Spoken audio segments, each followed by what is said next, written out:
brushed my hair. Hello, everybody. Hello, everyone. What's going on? We're back. Welcome to December. Holy shit. It's December. What happened to the entirety of 2023? I feel like it has just flown past us at breakneck speed. For real. How's everybody going? I'm bringing up chat right now so I can see what all lovely things, hopefully, you beautiful people have to say. Yeah, I had to run up and get some crap, of course. As soon as why is my little chat window not working? I don't even have my chat pulled up, so I can't see anything you guys are saying right now. Nothing's going on. Let me refresh this real quick. Not simple practice. Restore chat. Let's see here. Okay, let's see. Why is this gone? What the heck? I'm going to try to open up chat and see what happens. Let's see it, baby. If you are a... Oh, shit. This is on a different... Everybody was on the other one. What? Why did... Huh? It created a new stream. Why? That's weird. You didn't do that. I didn't. I'm still working out the kinks with Streamlabs. So if you were on the other one, will you go into the other chat and link this one real fast for me? No wonder nobody was... I was like, why is nobody in the chat? What's going on over here? So is this the wrong one or the right one? This is the right one, but go to our channel. There's an upcoming one. Oh. Yeah. Well, that's fucking annoying. I'm sorry, guys.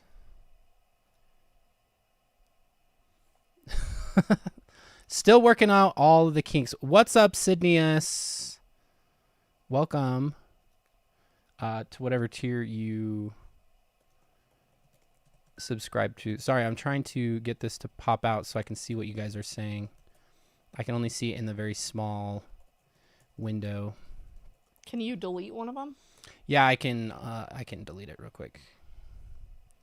I popped it in chat. Okay. So. Throw Sorry, it in guys. chat. I'm going to go and delete that one. And then we'll just migrate everything back over. Buongiorno. Hit that like button while you're here. I can't read this. It's too far. What's too far? The screen. Oh. The letters are too small. I don't want to Karma. zoom in. How's everybody been? Did you do stuff for the holiday weekend? Welcome, Did you Alexis. hit those big sales? Alexis How's R. everybody been doing? First stream as a member. So I'm gonna unlist this one. Apologies for the confusion here. I didn't realize that Streamlabs just made a new thing for me. It looked like it populated the correct thing, and then evidently it didn't. It just created an entire new stream. So apologies for that, everybody. Member for 5 months. We love to see it. Everybody's about to get kicked out of that one, so sorry if you're over there. Yeah, if you're just joining us because you were over there because you got kicked out, welcome. Sorry. Also, sorry. Many apologies. Let's get this in big. Finally have day off. 7 shifts straight in retail. Oof, is criminal. Rough. I hate that. Hey, everyone. It's your JW first cousin, once removed here. First cousin, not removed. Cult cousins, what's up? Let's see. Esther, member for 2 months. You're awesome. Thank you, Esther. You are awesome. Oh, I had a really pressing matter that we needed to do a poll on. Do we really have to do this right now? There will be timestamps on this if you are late to watching this. I am officially caught up on all my timestamps on all of the Visions of Glory videos, which is pretty freaking miraculous for me. It is pretty miraculous that we ever get it done, ever. Because they're really long to go through. All right, guys, I'm throwing a poll up here. Peaches and blank. Cream or peaches and milk? I just need to prove a point here. Right before... Oh, Jordan. Oh, wait. It looks like you have some sympathizers, Jordan. Jordan, right before we came down here, I don't know if you guys have seen them. I went to Costco today, so of course I bought frivolous items. One of them being those jars of whole peaches. They're like Spanish peaches. And Jordan wanted one. She wanted me to cut it up and put it in a bowl and pour milk on it, and then a little extra sweetening sugar, because that's what she grew up doing. That's how it was in my family. And we didn't do weird, peaches right? and cream. We did peaches and milk. It's like, I explained this to McKay, it's like cereal. It's like peach cereal. There is just nothing. I cut it up. I gave her the bag of sugar. Can I pick neither? I gave her the bag of sugar because, everybody deserves to control how sweet their world is. And then I gave her the milk, and I was like, I, out of principle, will not pour that on your peaches, because I feel like it's just such a waste of good fruit to just put milk on it. Anyway, sorry to the 3% of you, but I still love you. 3%. I still love Jordan, despite her doing peaches and milk. But I just had to prove a point. I think I knew what your point was going to be before we even figured that out. It's weird. I was like, that's what that family does. You've cut them off. You don't have to do that anymore. You can live freely. But, Anyways. I'm ending the poll. Thank you, everybody, for participating. Someone said, did you see that Kevin is divorcing Ruby? I did. Absolutely. Peaches. And while I am happy to see it, I think he has not great motives for doing that, such as his lawyer and if he wants custody of those kids. But to hopefully answer all of your questions and more, it's been about 2 months since we've done an update video on Ruby and Jodi. There just hasn't really been a lot going on for there to be like regular updates about it. There's just been small things that have added up. So we waited 2 months. We have enough now that I've been able to construct a decent PowerPoint. And so I practically finished the PowerPoint today. So Tuesday of next week will be a Ruby and Jodi update with everything that's happened where we left off at the last PowerPoint up to now. And so we'll talk about, I'll make a note. Grace asked about divorce and Mormons. I'll make a note in there so that we talk about that also, because we've had some questions about that. It's not a big... It's like no bueno for moons. No bueno I'm glad that you read through the typo. Yes. That's dope. It's not it's not great. I mean, it's kind of frowned upon, but it happens more often than you think. Yeah, there are some specifics that I don't think we've necessarily head on addressed before, because there are some specifics that we're a little bit... I don't know, a little bit murky because of the when it comes to the sealing and the rarity when it comes to dissolution of a sealing. Yeah. So we'll get the details on that, and we can share it. As much as it would Ruby. It will not impact Kevin as much as it will Ruby if she were ever to want to get married again. Yeah. Jordan is a goddess. Dude, she absolutely is. We took pictures. Prixie. Did you post that already, or are you going to? I posted one of them. Prixie, I'm so glad to catch you guys live. I love everything you do. Thank you for everybody. Your super chat. Go to Instagram and look at this picture. We got family photos done. They turned out really cute. Hot, graceful, beautiful wife on our Instagram. Please go over there and look if you haven't already. I am just as is everyone else. I am on my self-love journey. Any woman out there or any person out there who, like men included, who have gained weight with wives getting pregnant, like there are massive shifts that happen, especially when you're the one carrying the child. And so I'm still adjusting to my mom version of myself. The MILF version. Because I am not. Oh, yeah. I am not 120 pounds. Yeah.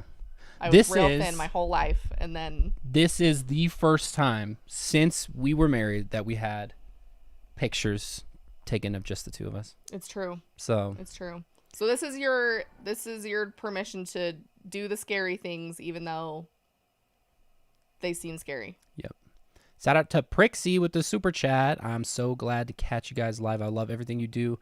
We appreciate everybody who comes on here. Oh, also, this is your first super chat on a live stream. Heck Shout yeah. out. We love being the first. First, but, you know, we don't have to be the best. There could be somebody else who's better than us. We love MILFs around these parts. So, let's talk a few things. Man, I love Fridays. Let's talk a few things before we hop into Visions of Glory, which is the book that we'll be talking about today. Alexandra, a little donation for Jordan loving herself. Thank you. You're so sweet. Alexandra is making it rain on Jordan. Making it Let's rain. go. Somebody... It just doesn't hit the same when I make it rain because it's Jordan's buddy too. McKay is a DILF. No. I agree. Dude, I love Fridays. That's what DILF stands for. Oh my gosh. Somebody asked how my health stuff was. We're just hoping for the best because my specialist visit was way too expensive. Not covered. And my insurance doesn't cover specialist visits. So we're just hoping I don't die. We're going to gloss over that shit because we do not have the time for me to spend on that because, oh my God, I am thoroughly miffed about that shit. I got an ECG done in the office when I went to the cardiologist, and that was normal. So that's giving me peace of mind. And so I'm just going to kind of take that and run with it for now. And then I'm having my usual endo issues and everything is expensive and I don't know what to do about it. So we're just hoping that it's truly nothing and that I will be fine. And yeah, we'll roll with that. Appreciate you, Rory. We love it. So yeah, I'm love the U.S. medical system. My self-love journey. I'm moving out of my self-loathing journey into my self-love journey. We love that. So, yeah. Oh, anyway, on to the thing we were doing. Sorry if you guys can hear that clacking. Little announcement, little update. A lot of people in here on the live streams were requesting about it and on Instagram and all this stuff. So, by popular demand, I seriously wasn't going to go through with this until you guys started messaging me about it. And there was enough of you that I felt justified in spending the time on this and doing it because you guys are worth it. But I seriously didn't think there would be enough interest. And I'm just of the space right now that we are humans in a capitalist hellscape that need any kind of community. Yeah. So we need to rally behind our common interests. And so if a fun book club every month is what it does to build some community and give ourselves some dopamine and some serotonin, then you know what? Let's do it. So we have followed through. We're going to do a book club. McKay has committed to reading the books I'm committed. Which is a big deal. Yeah. Now that I'm done with Iron Flame. He finished Iron Flame. He was very upset about it, rightfully so. Yeah. I'm keeping my lid zipped. So here's how it's going to work. I got this idea from books like book talk people that I follow on TikTok, and they use an app called Fable. And Fable is literally just an app that's structured for book clubs. And so it's really nice and convenient. It breaks everything down into chats. Oh, shoot, I did my Instagram countdown wrong. Apparently I can't count. Silly goose. And so it's going to be super loosely structured. I'm not crazy when it comes to book clubs because that stresses me out. So we're just going to have one book a month. We're going to all read at our own pace. And then we all have access to the chapters and the chats that we're in. And so nobody's getting anything spoiled. And then McKay and I are going to hop on every Sunday night at 7 o'clock Mountain Time and hop into the various chapters to where people are at so we can talk with people, even if we're farther ahead of the game or like behind. So we've committed to doing that. So you're going to get like consistent interaction. And then the nice thing about the Fable app is that you've got all the other people who are also reading at the same time that you can connect with. So, and it's free. So we're not charging anybody for this. No. This is just free that we're doing. If you want to become a member as part of supporting this, that is helpful because this is time that we're dedicating and we want to make sure that we're being consistent about it. We wanted it to be free because it is a common interest and you shouldn't have to pay extra just to share in your common interest.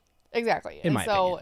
And it's casual. So if you wanted, you know, if you're somebody who reads the whole book in a day, or if you're somebody who reads 7 chapters in one sitting and then picks it up and finishes the rest a week later or whatever it is, like it's flexible that way so that everybody can just be where they're at within the book club and then everybody can talk about it when we're done. And so, Elizabeth, welcome to the Terrestrial Kingdom. So if this is something that you're interested in, what we're going to do is first month, McKay and I picked the book after I got some inspiration from some of you on Instagram. McKay and I picked the book, and then after this month, we will do a vote for everyone that's involved, and you guys get to vote on what book we're going to read next. And then whatever is most popular, we do. Holy crap. Unsteady Eddie to Self-Love Health and a Mary Chrysler. Thank you. That's very kind. There was another one, too, that I didn't want to get lost in the... I think I got that one. Oh, yeah. Yeah, never mind. Yeah. Never mind. That was the one I was thinking of. So Mary Chrysler. Also, welcome to the Terrestrial Kingdom, Elizabeth. So I will drop the link for it in the chat. All you have to do is download the Fable app. It's free. And I will link the... It's free. I will drop the link in chat right now. If you search A Court of Apostates on the Fable app, it should come up. If it doesn't, let me know. I had McKay test it earlier and it worked. Right? Because you joined. I searched it up. Yeah. So you've got to search it. So A Court of Apostates is what we called it. And I just linked it in there just in case you can't find it.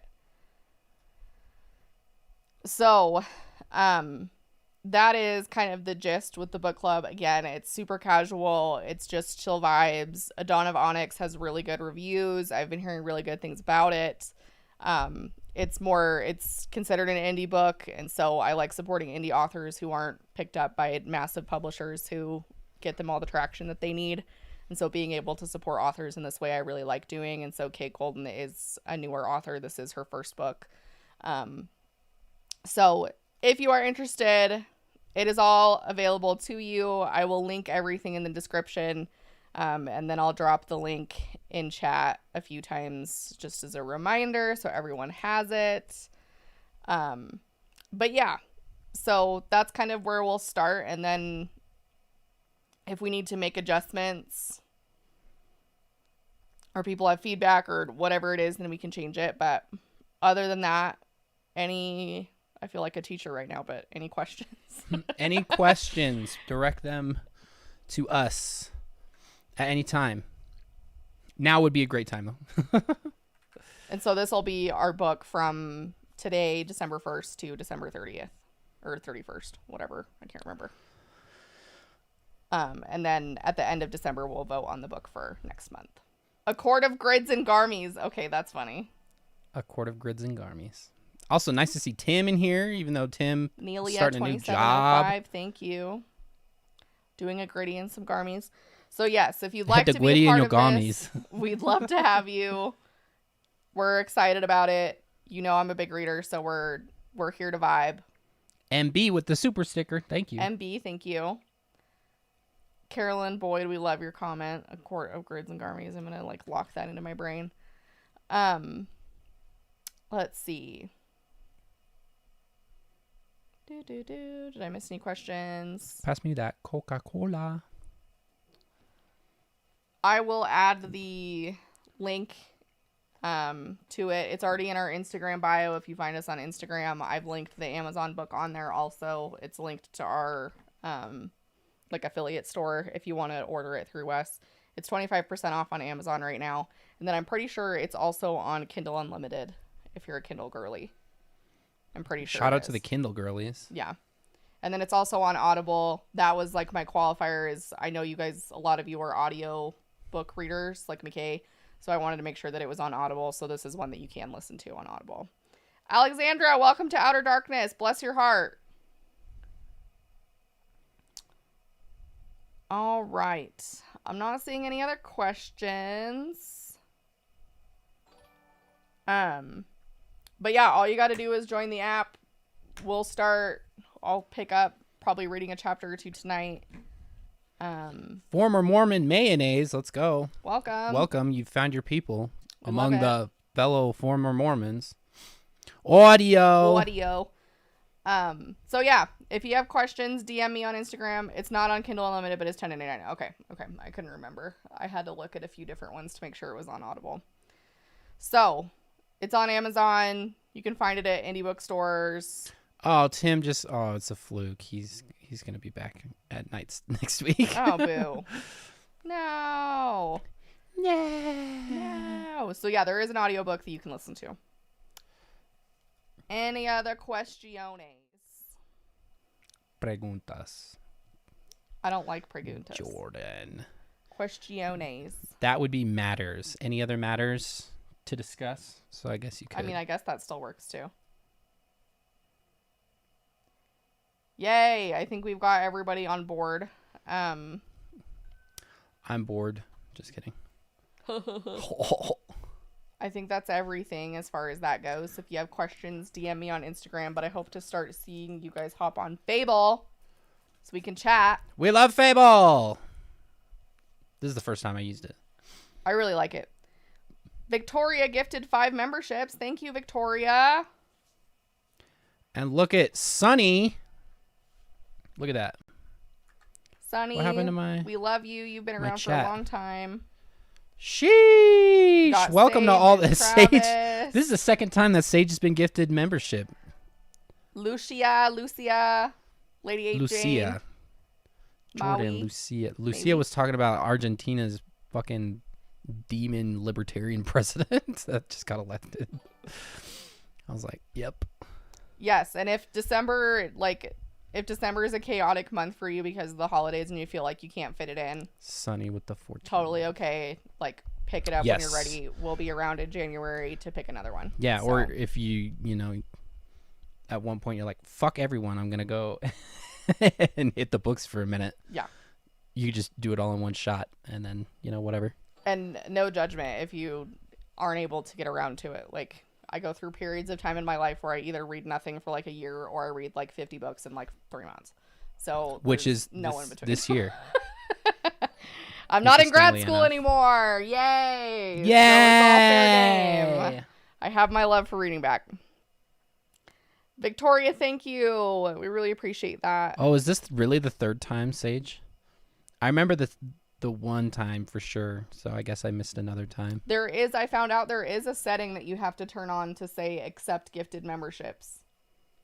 YouTube doesn't turn it on automatically. I'm not So- going to tell Sage to not, obviously. No, but I'm just saying for other people, like Unsteady Eddie, welcome to Outer Darkness. But if you're wondering, like, Okay. there is a setting that you have to turn on in YouTube I figured it settings. was just subscriptions. No, you have to Well, have it turned on. I bet you have to be. I think you do, but subscribe you to also have the to have channel. that. Like, it's just a little setting somewhere. So Google it, make sure that's on so that you are. 6 more years of grad eligible. school. Oh my gosh, are you in like med school? That's crazy. 2:30 a.m. in Ireland. Lena, hello. Shout out to the Irish. We love them. My cat just peed in my crock. Well, that's really disappointing, and I'm sorry.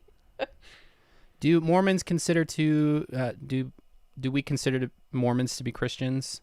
There is a very long version of that answer, but the simple and short version of that answer is yes. Against Does what everyone many, else? No. I understand that is an unpopular PhD opinion program. among many Christians, but that is the short version of the answer. Tornado warning. Tornado warning. Oh my gosh, that's frightening. Yeah. Yeah, YouTube is annoying that way.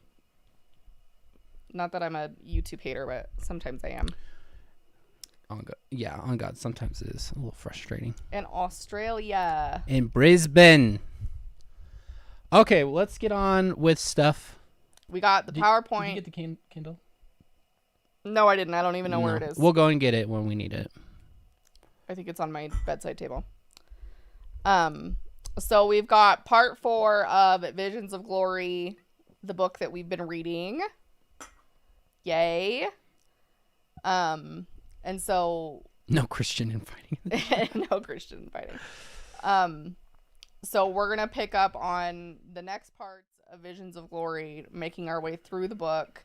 McKay pulled quotes this time because I've been working and in pain, so I haven't been able to do as much. So McKay pulled quotes this time, and we're getting into more of the unhinged arena. Yeah.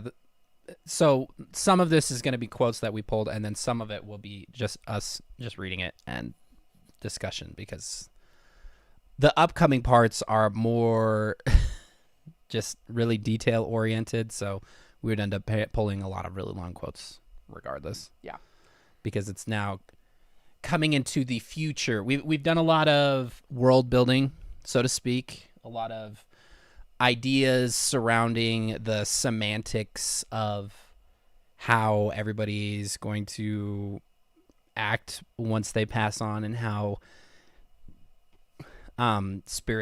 evil spirits interact with mortal spirits and angels of light and anything. And then we're getting into the future visions of things that are yet to come during and right before the second coming of Jesus. So that's where we are, and we're in the sinning part. So we're gonna hop into the sinning arena. I don't even want to fucking grace the last bit that we ended on by reiterating it. So if you missed you have to see the last stream that we did if you haven't already, because it was bonkers. It is some of the most bonkers, really, like, it is really goofy and whatever, but it is really damaging too. So we have a whole discussion on that. Go check it out if you haven't. Anyway, Jordan's going to hit the recap right here. Visions of Glory Part 4 by Jordan, MSW, CFW, me, SAHD, Tom Baloney, and Kazoo, the little one. So, you've been here before, you've seen this before, but if you're not, just a quick review. We talk about this book because there's been over 100,000 copies that have been sold. We refer to it as Mormon crack because for some Mormons it is really popular. It is very polarizing. Caroline, yes. It Yes. was the demon fapping. That is exactly it. And so... The Black Hole Lucy section. Oh my God. I'm sorry. So... Just keep it going. It's important that we talk about this because it's commonly read by Mormons, and many of them interpret these events to be literal. There are Mormons out there who believe, like I did, that if you do, watch pornography or something, that there's going to be a black tear at the crown of your head and demons are going to insert themselves inside your brain. Like, there are actually people who believe these things because you're being indoctrinated and conditioned to. And not all Mormons believe this. No, definitely not.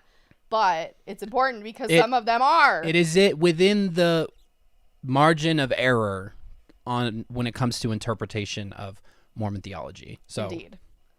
And then this has also been latched onto by the Mormon prepper community, which is very problematic, especially as of recently. And then we've got references. Lori Vallow and Chad Daybell were super into Visions of Glory, and they are horrible murdering people. And then we've got recent references by Tim Ballard, who's continually getting kicked in the dick as he should be right now. Rightfully so. And then we've got overlap with Ruby and Jodi's beliefs, but also a direct connection between Jodi and the author, or the guy who's had the visions in this book. And then also problematic topics, racism, blood atonement, you know, any like awful thing that you can think of is in this book. And so this is being read and influencing Mormons and by the masses, to the point that it was being sold by the Mormon-owned bookstore for a long time, which led a lot of people to be influenced and think that this was kind of condoned by church leadership. And there were also people who were like, there was somebody in our chat when we first started the series that said that their ward got so wrapped up in this book that church leader, like their bishop, their church leadership had to sit down with them and basically tell them to knock it off because this wasn't church doctrine. But not all leaders are like that. You have church leaders who do believe this and enforce this. So and on the other side of the coin, there were people, or there were stakes, like you have the ward, which is the congregation, and then the group of wards, which is a stake. They would have the guy, Tom, come in for Fifth Sunday lesson. For like a lesson. Yeah. And share his experiences. So it's really pretty much all over the place. But Tinfoil Tiara just subscribed. Thank you. Shout out. So, yeah, that's why. And then next slide is our people. So just so people don't get confused, because we kind of have two people happening at the same time here. Yeah. We have John Pontius, who is the actual author of the book. And then we have Tom Harrison, who is referred to as Spencer in the book as his pseudonym. He is the subject of Visions of Glory. All of the visions and the near-death experiences are his experiences. They're just being written by John. And John is now deceased. Tom is still alive and is still a therapist as far as I know. No. Maybe. We don't know. We're not 100%. His license is in a weird spot on the internet.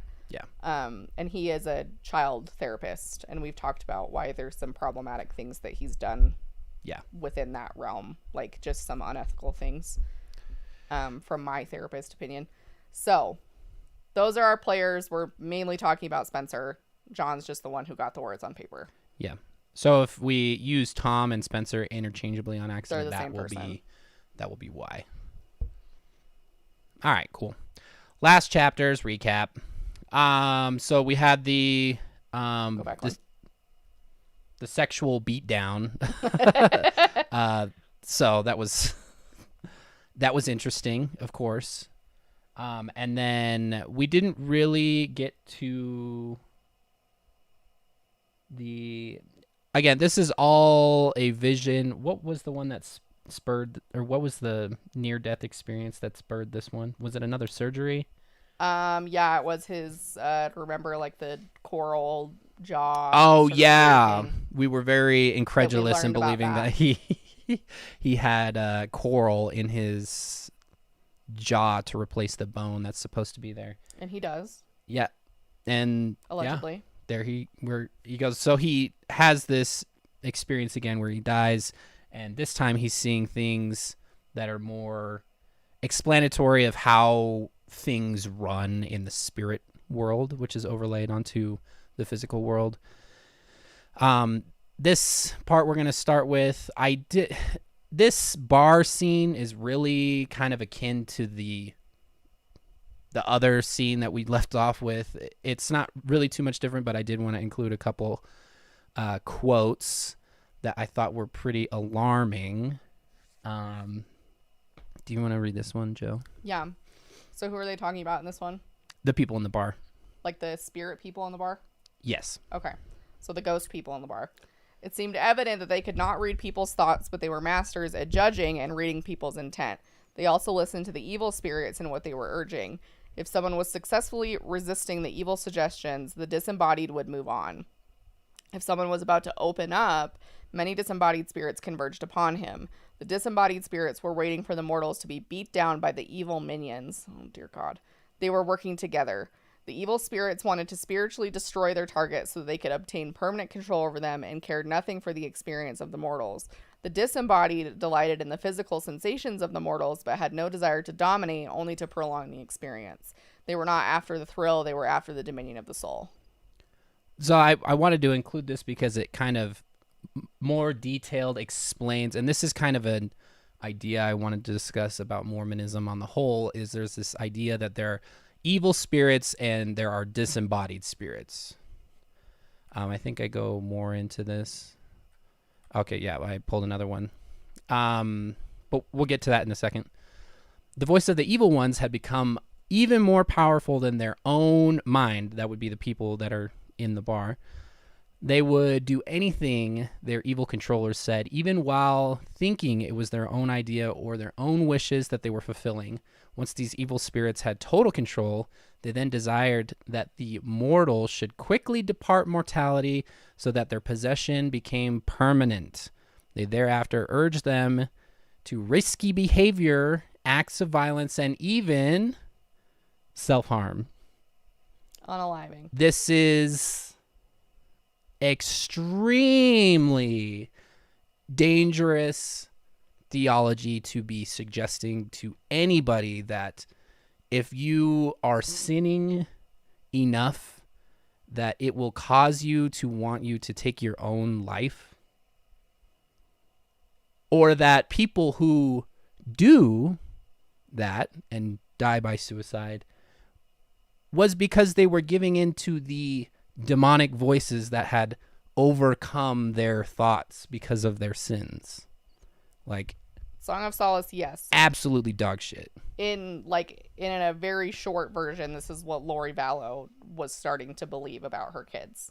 Like, that they were just, like... too far gone. They were too far gone. There was nothing they could do. The only thing that they could do by that point was to kill them so that I think they called them zombies, would, like, stop inhabiting them. But this idea is also really toxic if you think about any Mormons out there who have family members who have died by suicide that come across something like this to say that, their child was possessed by a demon or, was sinning so severely that it drove them to die by suicide.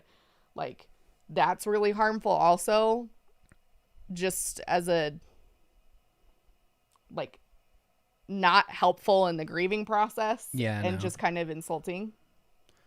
Yeah, it also kind of calls back to the idea they're moving away from it now, but if you ask a Mormon boomer what happens if somebody dies by suicide, I would say it would be really hard to find somebody who has moved away from the idea that if that happens, that person doesn't lose their salvation. Yeah, my mom believed that. Yeah.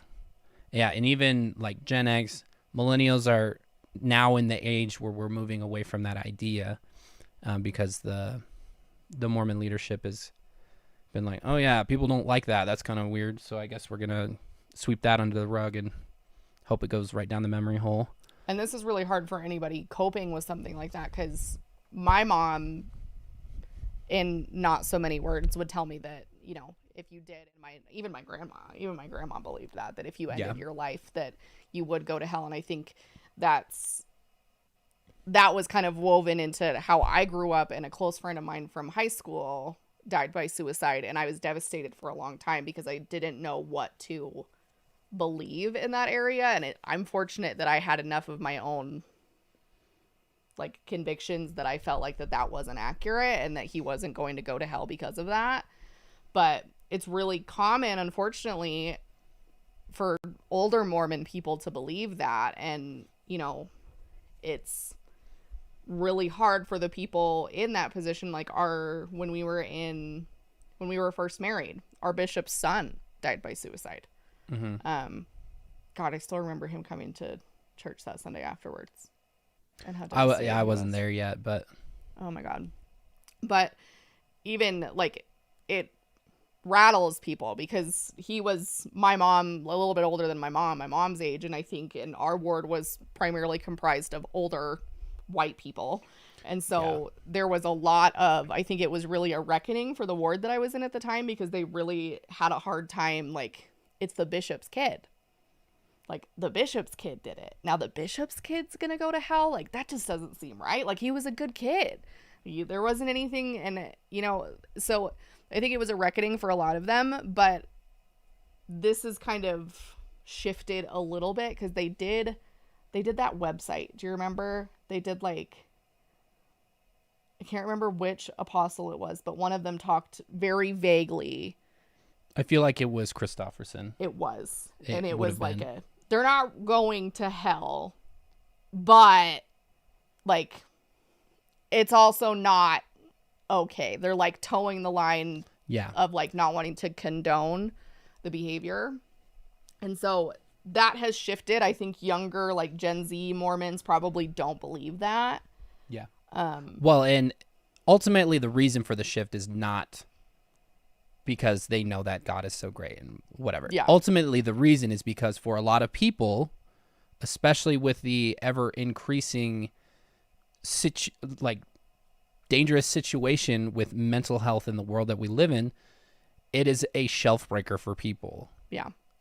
When you experience somebody close to you having that happen, and then to hear all those awful things about what is supposed to happen to them or the judgment that they're going to face by God. And I mean, if I had any sort of doubts already weighing heavy on me, that would send me right over the edge.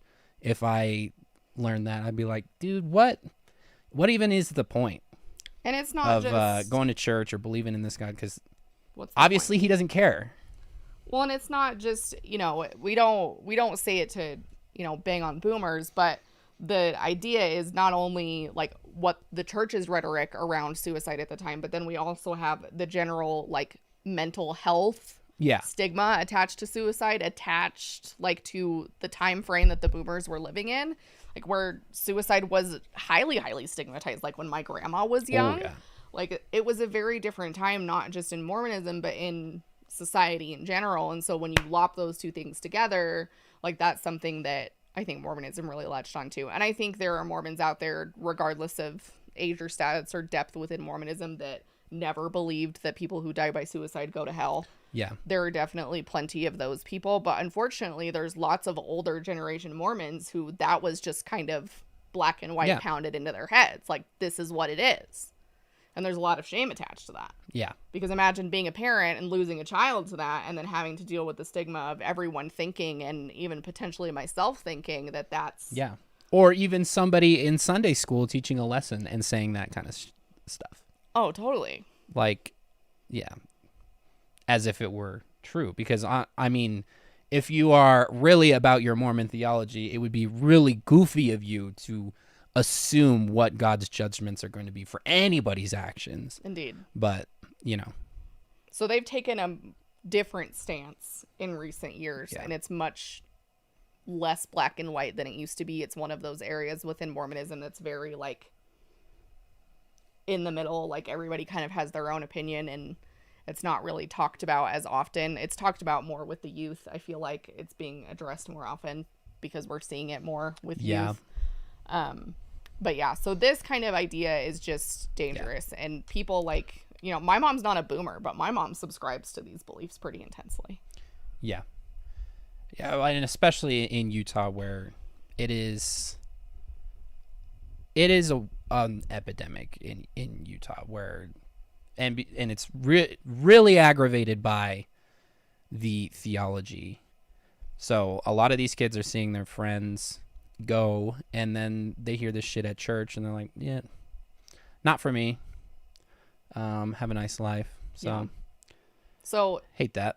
Just now that we're in the realm of this topic, know that there are resources out there, regardless of religious belief or background or lack of or presence of. And we have things like, we have 988 now in the United States. I don't know if that's worldwide or not, but we have that. I think it's different elsewhere. In the United States is a resource if you're truly desperate, and you can always go to the emergency department. Our mental health system, as we've talked about before, is not great, but there are resources out there. So if you absolutely need them, absolutely use them, because it's not it's unfortunate that things are as stigmatized as they are even still, and I'm happy that things are improving, but it's, I think it's becoming less of a shameful thing, but it doesn't make it any less challenging for the people who are navigating it. So just know that if you do experience those things, that you're not alone, and there are things that are available to you. And reach out to people in your circle. And if you don't have anybody in your circle, then you've got other resources and people that you can call. And you've got, there's communities, even here. Yeah. Just. Or Discord. Oh, 988 just got launched in Canada today. Let's go. So are they trying to do like a unified or like a standardized 988? I would imagine. In a lot of places. That'd be great. That is a cat for the person who asked. It's Tommy, and it is Tommy. He's in a mood. He's biting my foot. Because he wants attention. So know that if you have those feelings, you are loved. The world is tough. Life is tough.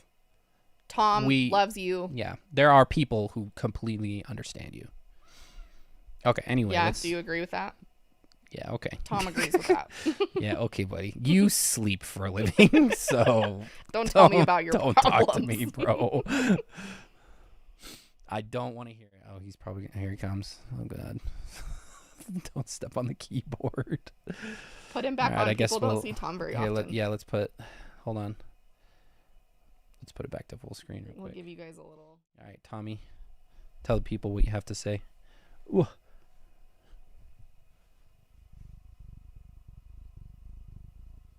Oh, yeah, I can hear you purring. He's full of bees. You got something to say? You're all quiet now that you're at the microphone. Tell the people how you feeling. Oh, you know why? Well, I did feed him late today, but I haven't fed him yet tonight. Oh, so, that's why. Well, now Baloney's down here, so we have the whole crew. It will be better to feed them after this, but I might have to. I'll probably do it when I go and get the Kindle. Orangey. Orange boys. All right, guys, we're going to move on. Sorry. Tommy boy. Next. Okay, so this is what I wanted to get back to with the disembodied spirits versus evil spirits. So as we saw in that first quote, or the second one, whichever one I read, evil spirits are those spirit children that chose to follow Lucifer and be cast out of heaven, desire the destruction of those who received a body they never did. Disembodied spirits are people that have died and have lost their way, likely due to sin, wander seeking the passions of their former life and trying to. In one of the parts, he was like, I saw a disembodied spirit trying to pluck the cigarette out of a mortal's hands so that he could have a drag or whatever. Okay. And I was like, but that, we were taught that's how I conceptualized spirit prison or whatever, because you're like our primary teachers taught us that. A slave to your passions in mortality. So those people who smoked, they would have like this unending urge to smoke a cigarette that they couldn't smoke. Yeah. Just for example. So in Mormonism as well, with the evil spirits, there's, in what's called the plan of salvation, there's a whole kind of like lore to the ideas that we all existed before the earth was created as spirit children of God. And he was like, yo, we're going to make a planet. We're going to send you all so you could all have bodies and you can experience mortality and ultimately return to live in my presence again, now with your bodies. I don't know why that is the only way that God could glorify his children, but whatever, we're just rolling with it. So Lucifer, who is canonically our spirit brother and the spirit brother of Jesus Christ, spirit brother, was like, hey, I propose that everybody goes down, nobody has agency, and everybody makes it back, and the glory will be mine. Like, isn't it? Wouldn't you want all of your children to return and not chance them fucking up and being cast out forever? That's just me. Anyway, then Jehovah, who canonically is Jesus Christ, stepped up and was like, no, I will go down. I will be there to save them from sin, and they will be able to make their own choices, and the glory will be yours. And of course, the narcissist Mormon God was like, I fucking dig that, because he's the only begotten son.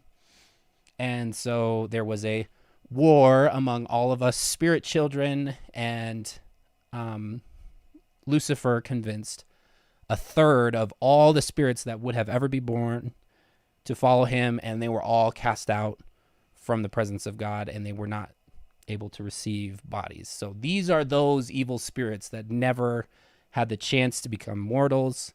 They were cast out with Lucifer, who became Satan, the devil, son of the morning, all that kind of stuff.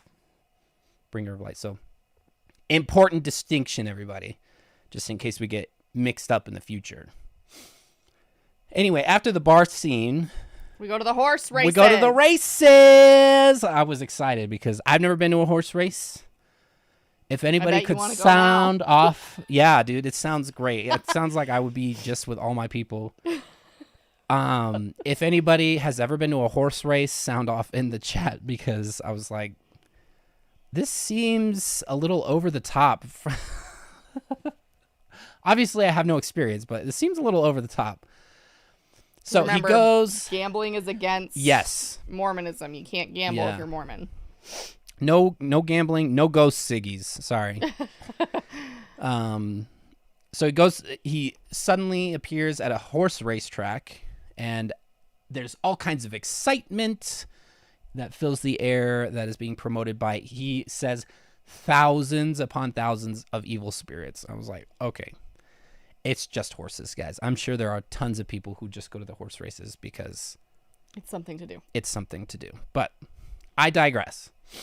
So unlike the man at the computer or the poor, sad souls at the bar, these spirits are pushing the evil of gambling. And now, just a side note, I am not minimizing the very real addiction that gambling can have. Yeah. But Mormonism is not just like you can go to Vegas one night and have it be fine. That would be something that you would need to repent to the bishop for.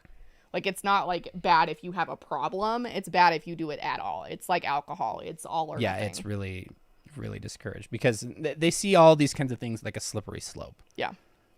So, if you're gambling, then once you run out of money, what are you going to do to experience the high or whatever? Yeah. Oh, you might move on to drugs and premarital or extramarital sex, then your soul is ruined. Anyway, so he says, soaring highs and crushing defeats, which kept them far removed from the Holy Spirit of God. The good angels were few in attendance here, being kept away by the mortals, yielding their will to the evil ones. So apparently it's so exciting that not even angels of light really want to go there. And I mean, I don't know, maybe they just don't like horse racing. I mean, there's also people who go to those things. I've never been to one. We don't, it's not like we live in the South, but we don't, I imagine people go to that without gambling. I imagine. Yeah. Crazy, right? Weird. Just so weird that people don't, everyone there isn't like an evil demon. Yeah. Gambling away their lives. I've never been to a football game where I didn't put a $5 on a team, It's just kind of different.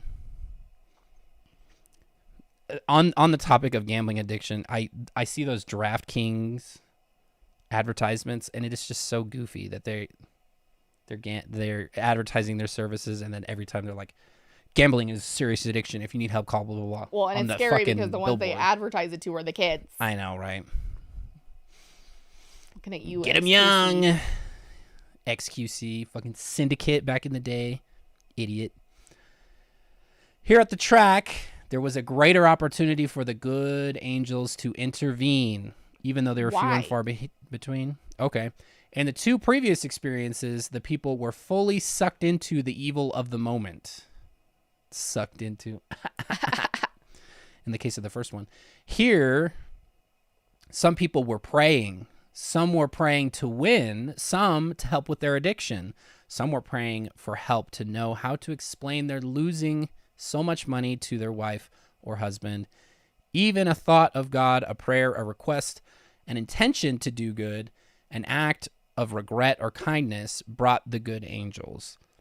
They could then surround the person, protecting him from the evil ones for as long as that attitude persisted. Which I thought was interesting, because it's like, against the backdrop of that other discussion that we had where there is like absolutely no hope and they're going to try to destroy their mortal life. Like, okay. Anyway, but that is also kind of what we've discussed this in other episodes, but that kind of idea of even if there was a little mustard seed grain of faith that you would be able to cast off the chains of sin or whatever, and that there would be angels or the Spirit of God to help you through those times. I had to include this because we always talk about this. Porn again. No, this is just entertainment. Oh, okay. Like run-of-the-mill shit. The scene changed again, so we're away from the horse racetrack. Yeah, now. It was really, really disappointing. Not much going on at the racetrack. The scene changed again to several rapid views of mortals seeking various entertainments. I saw inside movie theaters and in homes where people were watching TV. Oh, God. I saw glimpses of amusement parks, Lord help us, casinos, and large sporting events. Oh, no. I saw people listening to music from stereos and earphones. Oh, Jesus. I saw people laughing at parties and endlessly hanging out with their friends. I mean, that is a covenant, in essence. Oh, yeah. Do not laugh too loud. No loud laughter. I saw these were everyday things of no spiritual I thought these were everyday things of no spiritual consequences. Why are you showing me these things? I asked. He's talking to his spirit guide as one does. Yeah, as one does. What is the significance? He replied that these were all the ways that people unknowingly move themselves away from the Spirit of the Lord. I realized in each of these scenes that the good angels were absent or pushed away some distance. The people in these scenes were so involved in the entertainment that they weren't listening to the Holy Spirit. They weren't doing something evil, but they were not listening to God. Now, this is just where you get into the extremes of things.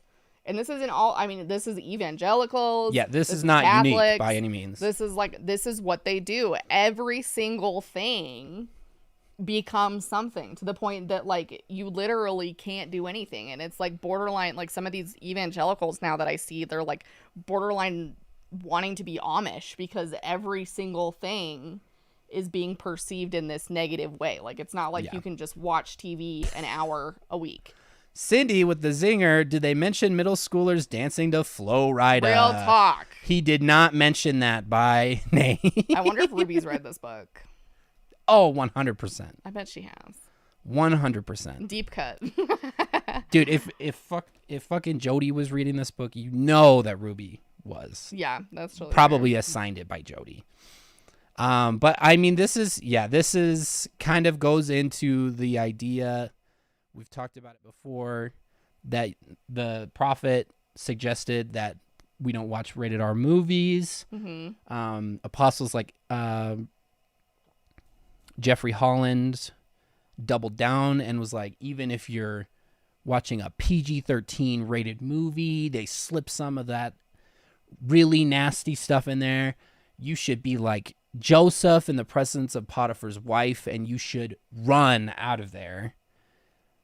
Because this is like, it's distracting. You're not doing the things of God. So it makes sense, because earlier in the book, after Tom's first near-death experience, he starts to make changes in his life where even his work, he is really toning down the pursuit of notoriety among his peers in his field and stepped down from his teaching at the university and all this stuff, and everybody thought he was weird. And this is exactly why, because if it's not bringing you closer to God, ultimately, in the eyes of people like this, it is a distraction from God. It is like unintentionally leading yourself away, even though you're not doing something that is inherently evil or sinful or things like that.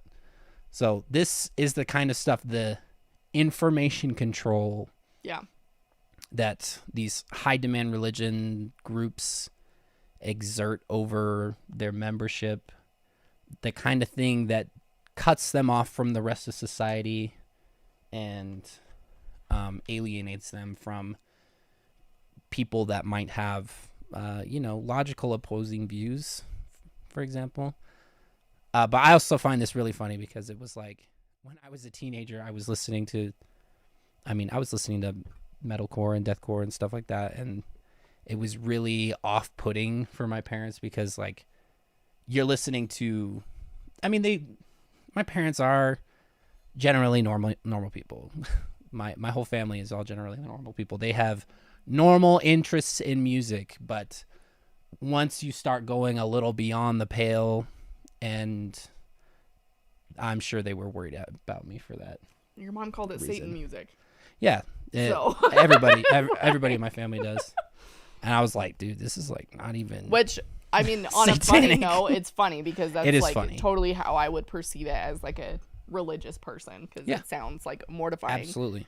But they take it more seriously than that. They take it a lot more seriously. So for reasons like this, because it was inviting those evil spirits, right? Okay, entertainment continued. I also saw that evil spirits were urging them to view more and more violent or sexual content. They were urging the people to listen to the music, to become enthralled, to dance and shake and gyrate, to feel sexual or physical highs, to focus on their bodies and physical beauty, anything except God. I saw people obsessed with eating, with not eating, with dieting, with acting, with dancing or performing, with fashion or beauty, with sports, with dating, or with school, none of which were inherently evil. They were just so focused on these things that the voice of the Holy Spirit, as I saw being delivered by the good angels, was being pushed far away. Fashion and beauty.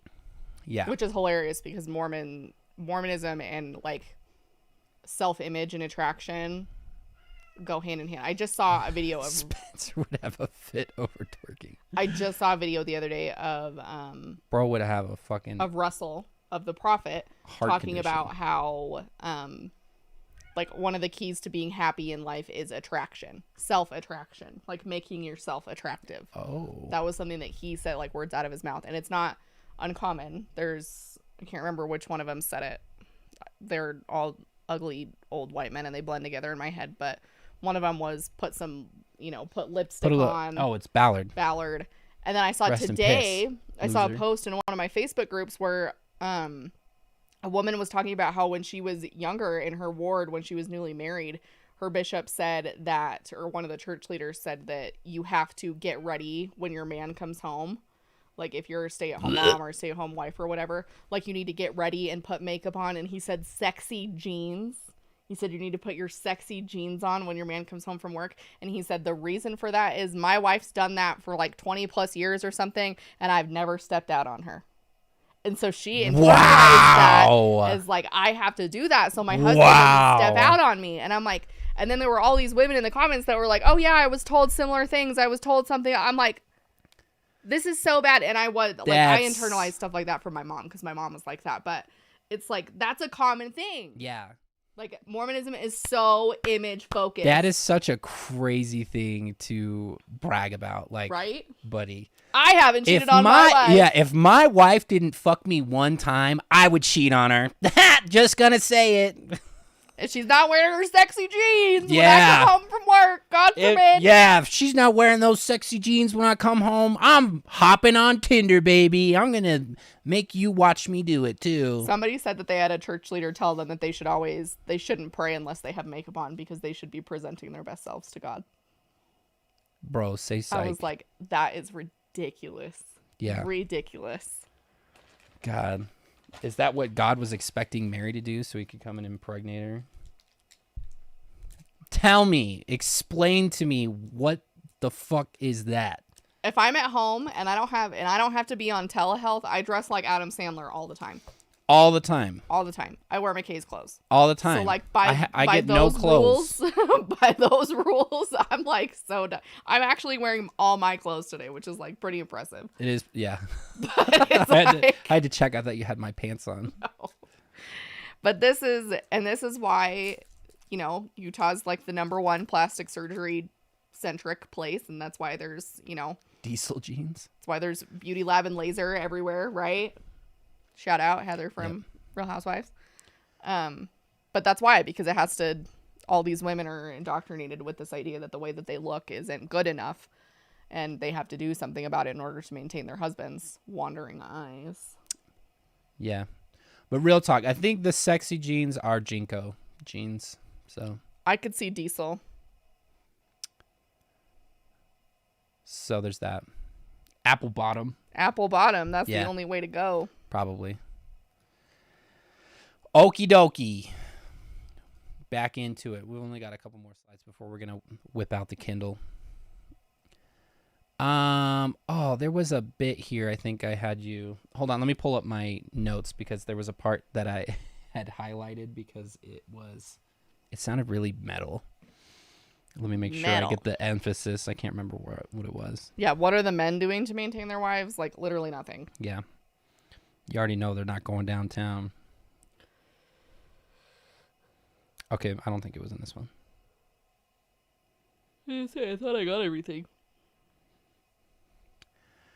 Okay, the chains of hell are when a person becomes so enamored with his life of darkness that he can no longer even hear the still, small voice of the angels shouting truth with a capital T from the distance to which they have been pushed. When a person yields to this degree, he loses his moral compass and can no longer tell the difference between good and evil, right and wrong, love and lust, and eventually mercy and murder. The only good he acknowledges is whatever brings him the fastest satisfaction of his lusts and addictions, and no price seems too high. Again, this is another situation where I'm like, this is so just incredibly wrong that we have to ascribe these kind of black and white things to people who otherwise, like, it just does not apply. There is no absolutes in this thing. People don't end up committing murder because they are inherently sinful or whatever. There are seemingly good people who do good things who end up committing awful crimes. There are seemingly bad people who can still do good things. That's too nuanced for them to understand. So the black and white limbic thinking here is just, which is a natural function of the brain, off the charts. But it is not productive 9 times out of 10. No. And it's a lot of times why people with religious backgrounds really struggle with that sort of thinking. And especially when decisions are not just like, do I do this or do I do that? It's, is this the right decision? And is it going to like make God happy and make my life okay? Or is this the wrong decision and I'm going to disappoint God and my life's going to be miserable? Like, it's really hard to make decisions when they're weighted that heavily. And so this kind of logic, I mean, it's another tactic of keeping people within these religious, you know, circumstances, because then you also have answers. Like, I know what's right and wrong. I know it's wrong to have sex outside of marriage. And so that's pretty black and white. And there are a lot of people who like religion for those reasons, because it's very, like, it's black and white. Like, you know what's okay and what's not. Yeah. I mean, we, as humans, we have evolved and we live in a society.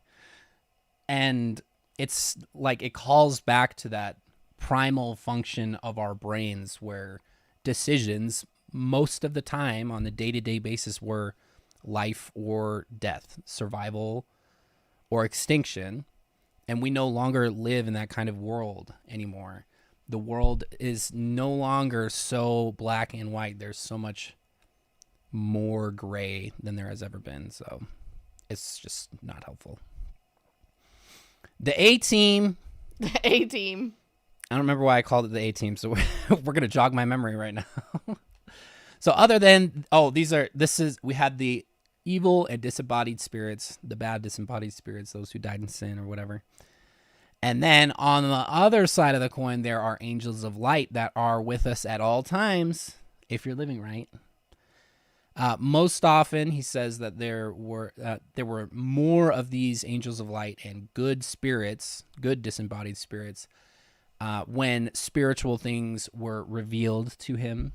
So I'm understanding that is applied to everyone. There's more of these angels that are around whenever people receive revelation or what have you.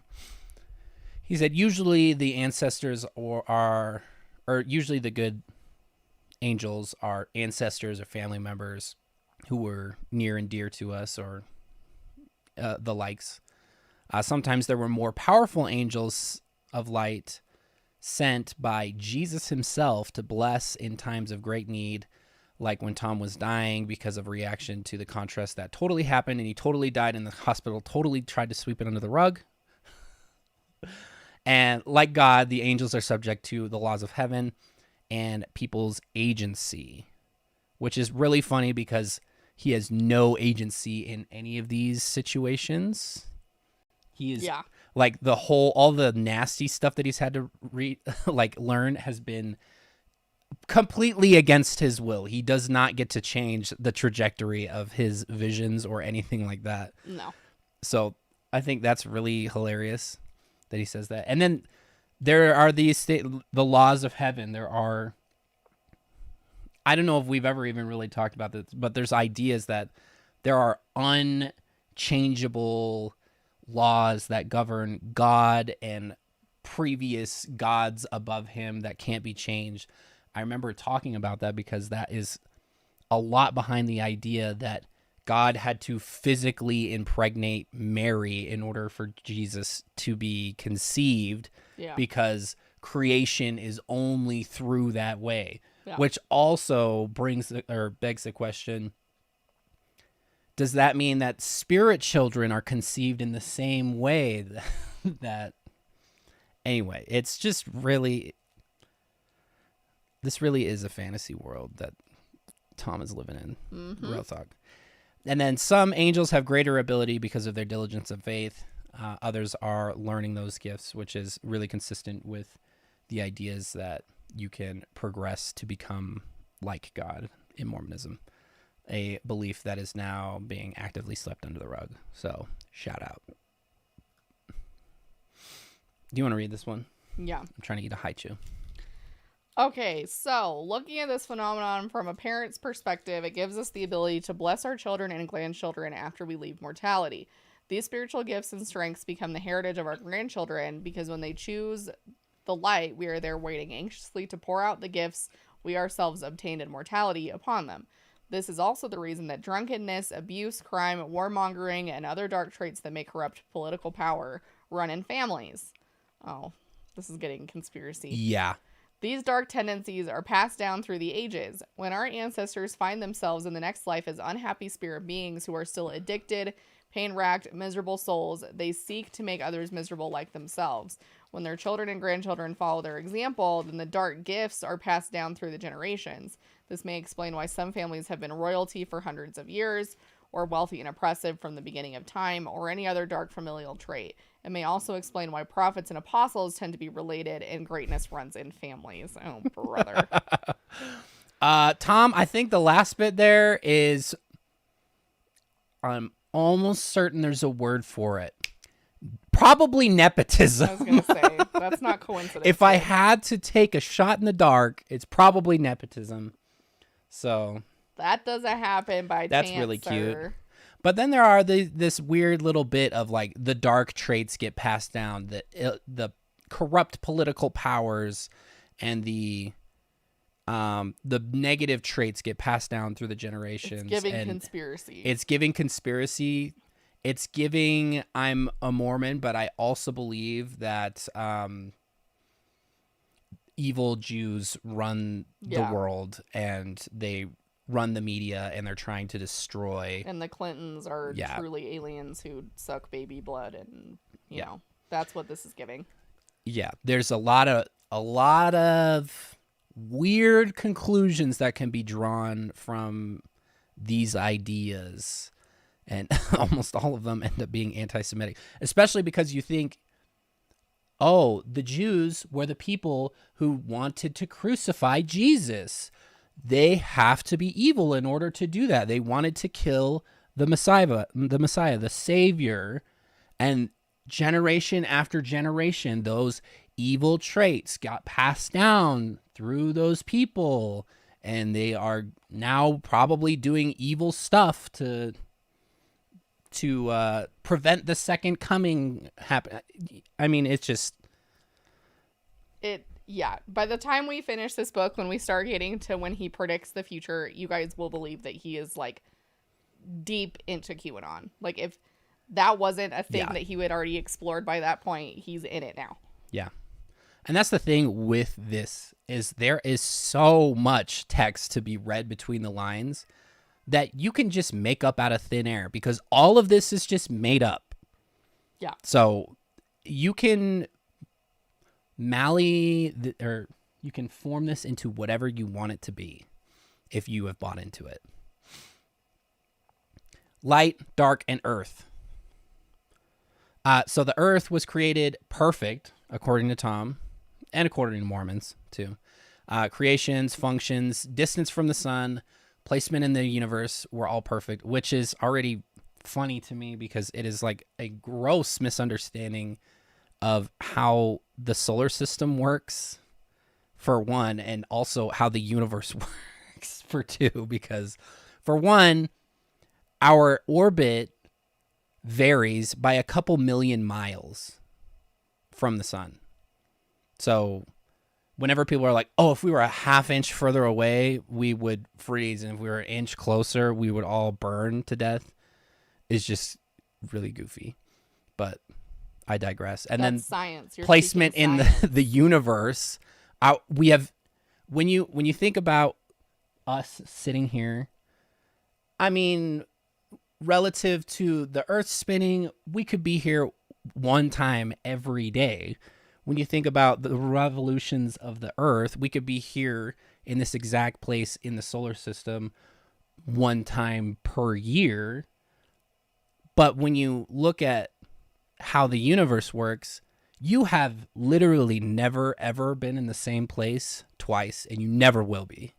Indeed. And so it's not like we're just in a certain spot in the universe. It's literally all random, whatever. That's a tangent. Anyway, but the earth responds to wickedness and corruption of humanity.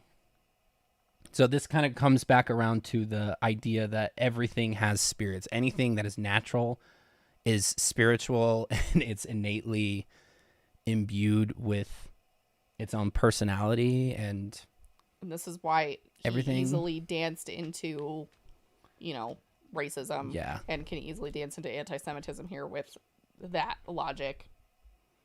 Yeah, totally. And also that the desk could talk to him if it wanted to. Yeah. So because it's made out of a tree. Yeah.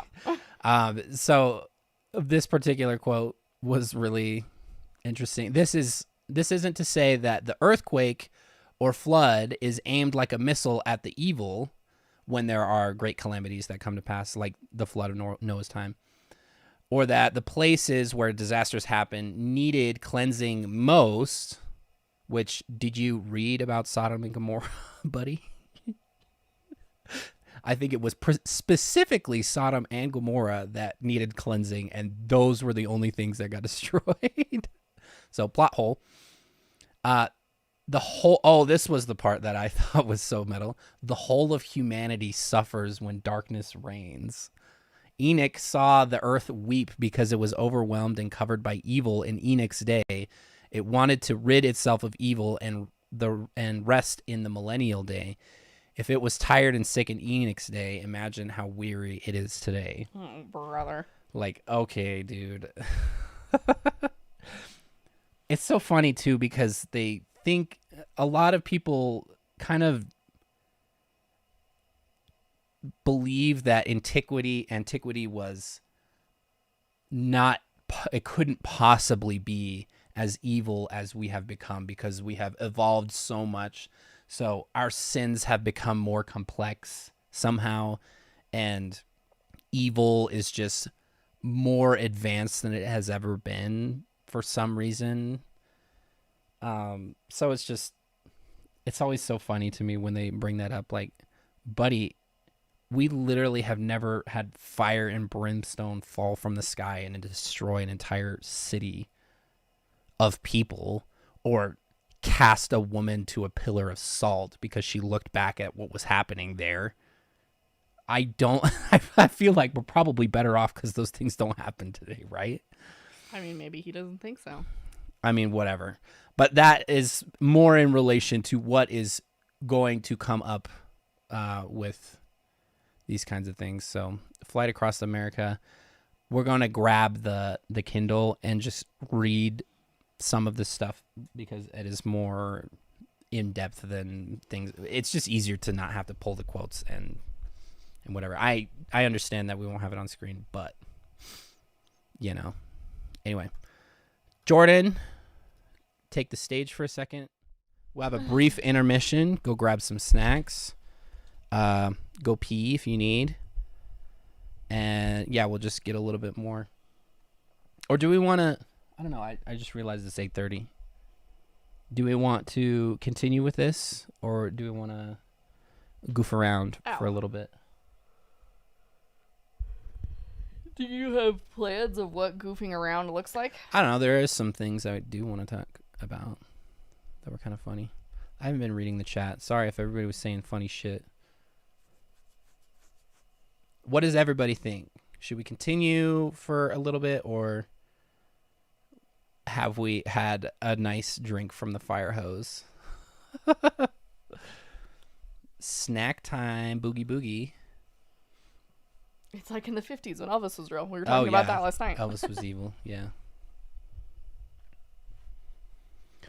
Dude, can you imagine presenting like a second wave black metal band to people who thought Elvis was evil? No. You're like, oh, you think Elvis is evil? Check this out. This is called Mayhem. One of the fucking asshat members burned a historic church in Norway to the ground. Allegedly. I think you got convicted on that one. Did I miss conversation about it being okay or not to say Jew?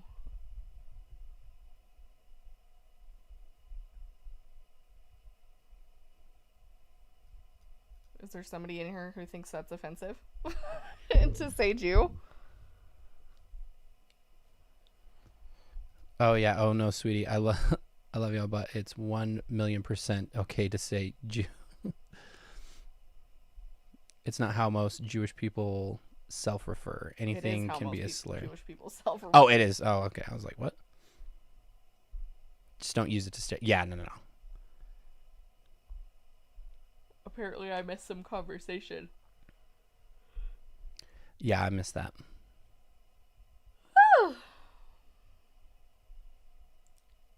People want to see the cats? Oh, okay. Cool. I missed conversation. But anyway, Baloney's really close to the camera. Actually, he's right next to it. You guys can't see him, but he's standing next to it. Oh, y'all worked it out. Okay, cool. Okay. I was going to say, I've been watching a lot of H3 lately, and there are a lot of Jewish guys in H3 and gals. So they're rubbing off on me in that way. Hi, baby baloney. Did we get it sorted out? Are we going to continue, or what are we going to do? It's one of those words that kind of yeah. When I said it, did it feel the same way as when Ye was using it? Did y'all see how Spotify were saying people's listening was like Provo when it was just musicals? Totally I have seen that, but I'm in the r/Utah and r/Salt Lake City subreddits still, just to kind of keep my ear to the ground on those happenings. And there were a lot of people who were like, "What is going on? Why is it like that?" But I think all those cities were selected because they're. I thought it was because they're all university towns. I don't know. I've got baloney over here. I don't know. Everybody's doing their Spotify Wrapped, and I use Apple Music, and the Apple Music replays, like, it makes Great Value brand look like a high quality top dollar brand. When it comes to that, the Spotify Wrapped experience is unmatched. But I will say, what are you doing? my number one song was the Excavator song by Blippi, and my number one album was Blippi Tunes Volume 2. Number 2 album, Prowler in the Yard by Pig Destroyer. Stop. I sacrificed my stats because I love kazoo too much. It's true. But that is the one thing, in my opinion, I use both. Jordan uses Spotify and I use Apple Music. That is the one thing that I like Spotify over. I much prefer Apple Music on every other thing. Mexican Coke. Who spotted it? The medio litro Mexican Coke. I picked it up at the I can't reach it. I picked it up at the tortilleria today because I went to go get some tortillas. And they have the half-liter ones, and I fuck with the half-liter ones because I love Mexican Coke. Yeah, the glass bottles are superior. They do not impart any flavor. It's probably enhanced because if it wasn't rinsed well enough, then you get that extra cokey flavor. Toe beans, please, someone says. The beans. Uh-oh. I'm going to have to pluck this cat up real quick. Hold on. I think we're all resolute on not continuing with with the book today. We're just going to take a little bit of pause. Right? Yeah, that's fine with me. Yeah, I didn't want to go too hard. Hi. Are you saying hello to everyone? Especially after some of the conversation that we had. It was just... Say hello. Wah. Say hello. Check the beans.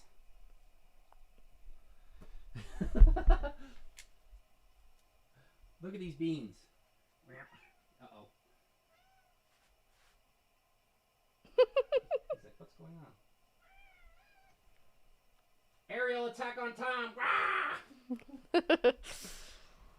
Yeah, our Baloney and Tom get along for the most part, but they're brothers. So I think that's... Oh, yeah, they fight like brothers. They fight like brothers, too. It never comes to hissing or, like, they do it silently. So. They don't draw blood or anything. Yeah. They just fight like siblings. Hey, Dirt, see you later. How do y'all know the difference? So, Baloney is smaller.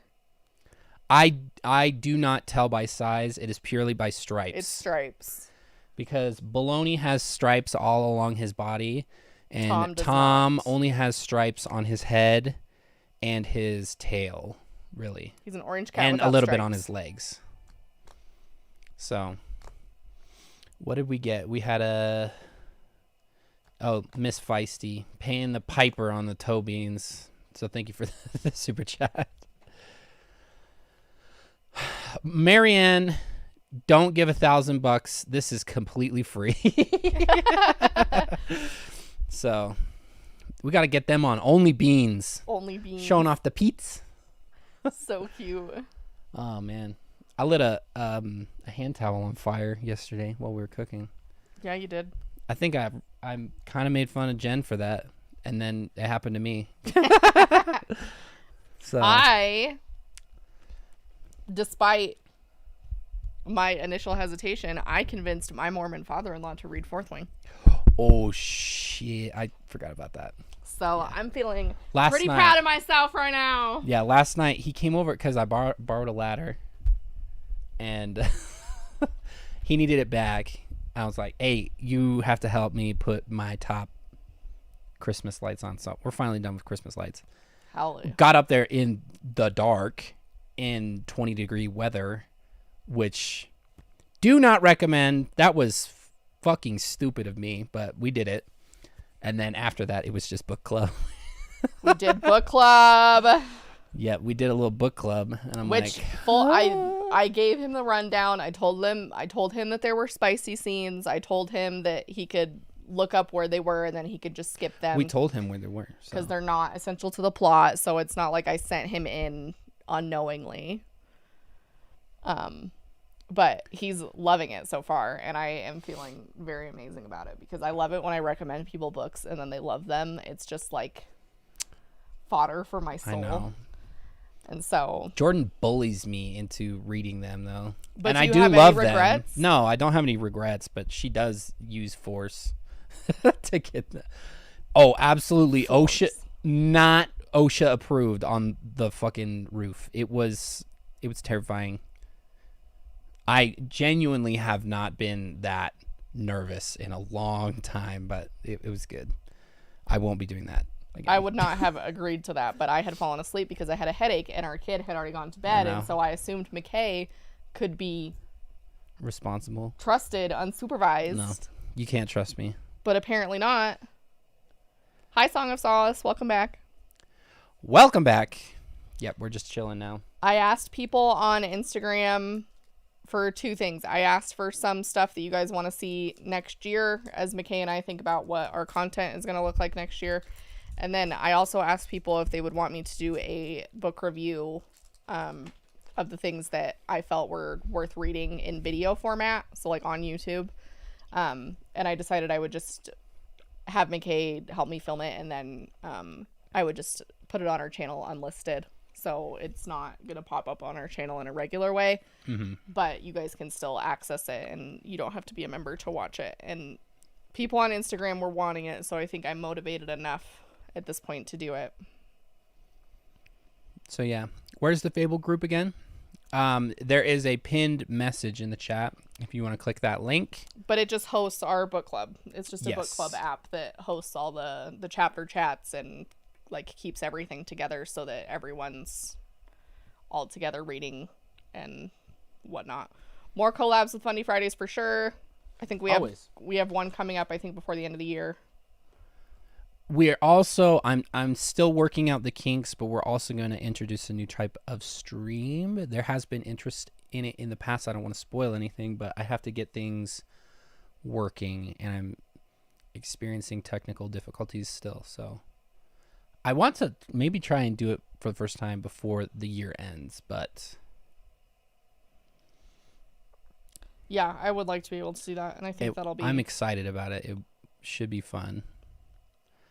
I'm used to watching you guys' VODs and videos, so when you read something out loud, I wrote it in real time. I genuinely spun out because parasocial shit is crazy. Oh, yeah. That's funny. P.O. Box, we still haven't gotten yet. Oh, my God. We're so one of these days, awful. We will... I'm pulling up the website. I'm going to pull up the post office website right now. That way I can do it after stream. So happy to catch a live. I live close here in Idaho. That's awesome. Let's see. Excited about book club. Yes, we've got that. We'll have an additional hour of stream coming up. If you live in Utah and you need a therapist, I've still got room on my schedule. Check Instagram for details on that. Yes. Do. How you feel about the devil's lettuce? Pro. Very pro. Jordan had a bad fit of hyperemesis because of it, and she is 0 on that, but she's definitely pro still. Yeah. I'm all for it. I just THC tonight. That sounds I got like a fun time. hyperemesis, and so I will not do it again because I PO have box near me, emetophobia. $20 a month. Yeah, they're not that expensive. Yeah, we're totally cool paying We had for one in Utah. a PO box. Yes, you know what, Tim Ballard update needs to happen too. When I get that set up, where should I announce that? Should I put that in the community tab? We'll probably do that. I'll just make a community post with the new PO box, and then I'll update our descriptions so they automatically go in for each of them. It'll be in there, and then I'll probably put it in Discord too. Hi, Alyssa. I know a lot of people have been asking about that. Also, I put a hold on the uploading audio to the podcast platforms because we had hit our limit for the month, and I didn't want to spend extra to get more stuff on there. So now the billing period is reset, and I have upload hours to do now. So there is more stuff that I can put up for the podcast. Shout out, Wacky Tobacco. That being said, on the THC thing, we have never burned flower, so to speak. Only tinctures and edibles. Because I can't stand the smell. Yeah. And I know that's ironic because I live in Colorado and it smells like weed here everywhere all the time. Yeah. But Rory, you missed the alliterative opportunity of silly cigarettes. But much better than regular cigarettes. Yeah, we were also talking about THC with my dad last night, and I was laying it down like, yes, there is a lot of very high low THC, low CBD strains out there, but there is a lot of use for THC when it comes to treating pain and things like that. Yeah. There is a lot of use in low THC, high CBD blends as well. There is a lot of use to a lot of it. So, yes. Alyssa, random to jump in like this, but I'm currently in LLBSW and working as a mental health case manager. Jordan, seeing you get your MSW has motivated me to go back and get mine. That's awesome. Let's go. You'll make way more money eventually. It'll be worth it. Mental health case managing is not for the weak. Bless you. Yeah. Good luck in grad school. Yeah, grad school kicked my ass, and I hated every minute of it. But hated it was Jordan being in grad school, but it was important. So it's just like a means to an end. Yeah. You just have to think of it as like you're just powering through. Seriously. Well, and for her to be in a position where she can do therapy and something that she's good at and enjoys over being a teacher, it was very, very worth it. Have you guys covered Mormon funerals yet? Are they different than other ones? We do actually have a Mormon funerals video. Let me link the episode in the chat for you, actually. It was early last year, 2022, that we had that. Let me find it for you. Title. Yes. Shout out to everybody who's at the end of the semester for exams, finals. This is my first semester without having papers and shit due at the end of the semester, and because I'm done now. It's magical. Boom, baby. Yeah, there's never your again link. grad school. Never You again. can open that up and watch it at your leisure. I think I'm going to start finally Tears of the Kingdom. Anybody else play that? I did know librarians have to go to grad school. Librarians get a lot of education. People don't Dude, librarians understand are the how much work fucking they do. best. To get paid shit, usually, too. Yes. Librarians make the world go round. If you're fucking with the librarians, we have personal beef automatically. Don't fuck with the librarians. Just accepted your first job as an MSW. Nice. Let's go. Lots of Tears of the Kingdom in here. Let's go. How is it compared to Breath of the Wild? Because I played Breath of the Wild for the first time last year. Yeah, last year. I was like, wait a minute. And I loved it. I know there's a lot of overlap as far as the world goes, but I'm not sure what to expect, and I'm very slow at starting new games. I like to play what I know. Yes, librarians make the world go round. Really improves on Breath of the Wild? Okay. Good to know. Stream it. Be patient. How about that? Oof, nursing school. That's hefty, too. Real. Never played a Zelda game, and I really want to. Definitely do. It's dope. Sage, I will reiterate, be patient. That's all I'm gonna say about that. But the patience is coming to an end. The wait is not long. Yeah. I know a lot of people, they were like, oh, I didn't like Breath of the Wild because even my friend, I loaned him one of our Switches, and he was not really big on Breath of the Wild, and I totally understand why. Because I feel like it is really just massive. It is just a massive thing to get into. And there's not a whole lot of direction. There's a lot of liberties that you're given with how you can play the game, which in a Zelda game is not very normal. So, good starter Zelda game would be Wind Waker, Link to the Past. I totally recommend Wind Waker. That was actually the first one I played. Everybody, even though like Majora's Mask and Ocarina of Time came out when I was a kid, I've never played them. So don't fight. It's the ADHD game. Yeah, for real. Oh yeah, I did so much before. I put in a lot of hours before I ever no fighting did the final quest. I got all the shrines before I did that. But I definitely, there's not enough of a reward for me to do all the Korok seeds. Fuck that. That's too much. Okay, games are over my remit. My daughter is avid. Oh, yeah. Totally understanding. Saturday at the library. The library that we used to go to when we were kids. Teenagers, I guess.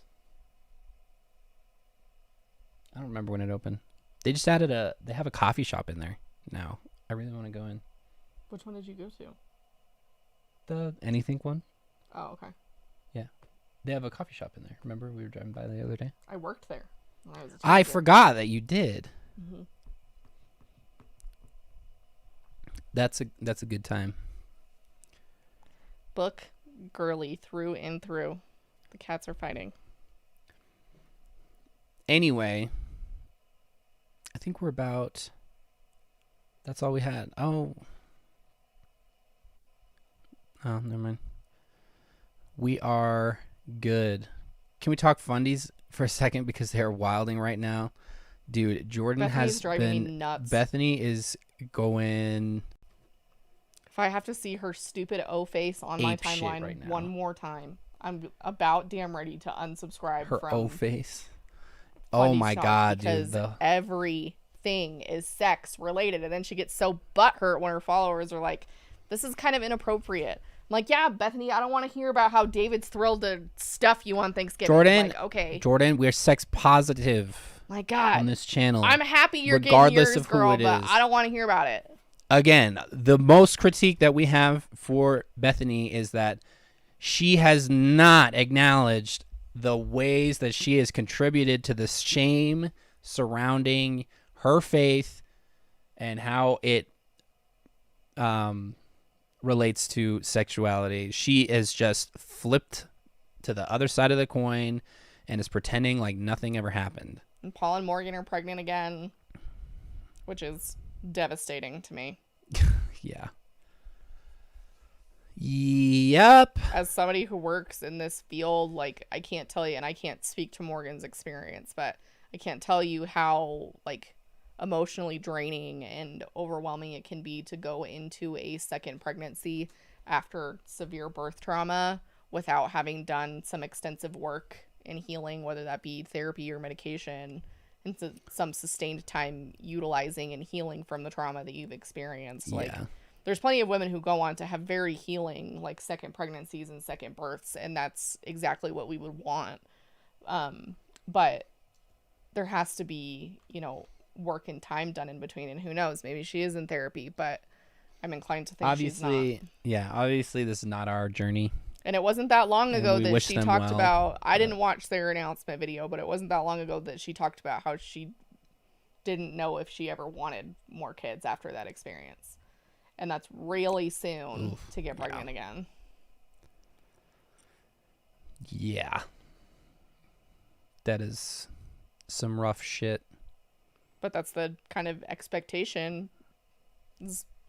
Or, like, kid is getting older by Fundie standards. Like, we've far blown that. We should have had a kid a year, like, 2.5 years ago by, like, Fundie standards, by Mormon standards. Yep. And we're not, I mean, yeah, no. Not looking to rearrange the house or have another mouth to feed, because these cats are doing too much on a daily basis. Too much.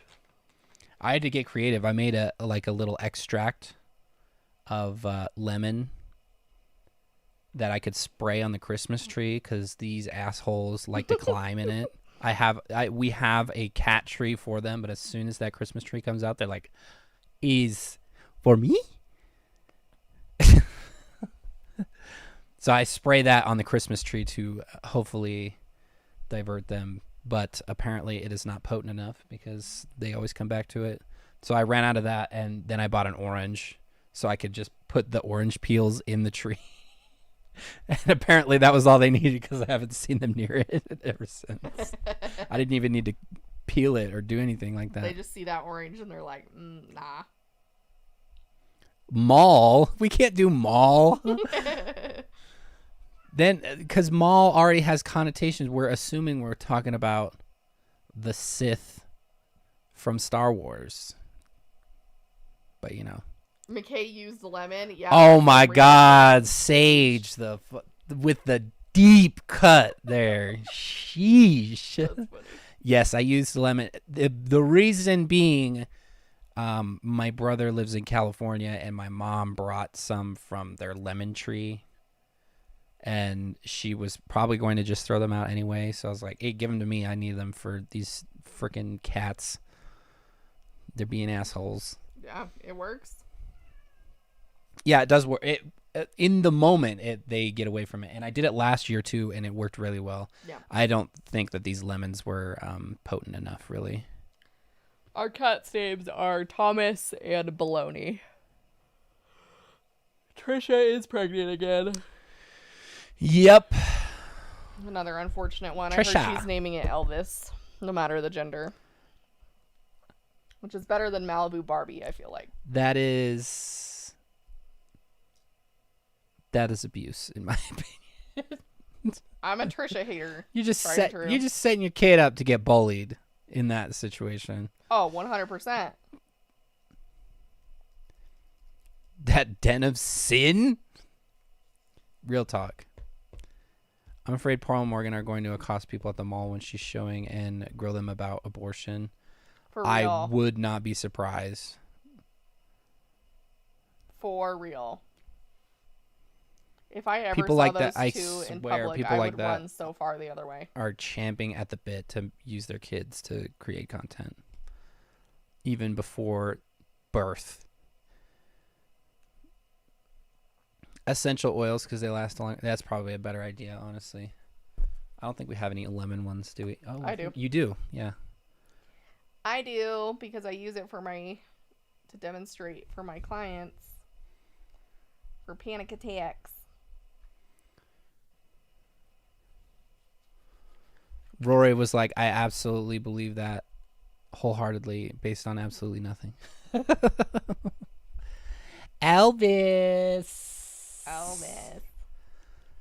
Santos got expelled from Congress. I heard about that. I did see him talk. I've seen a lot of edits of him talking.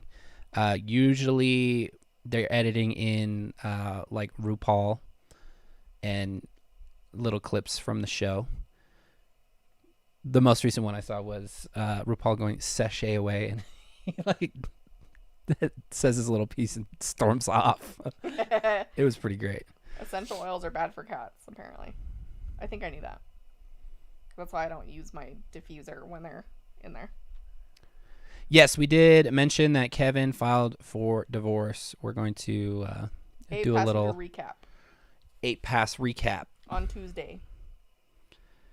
Oh, Kissinger. Fucking.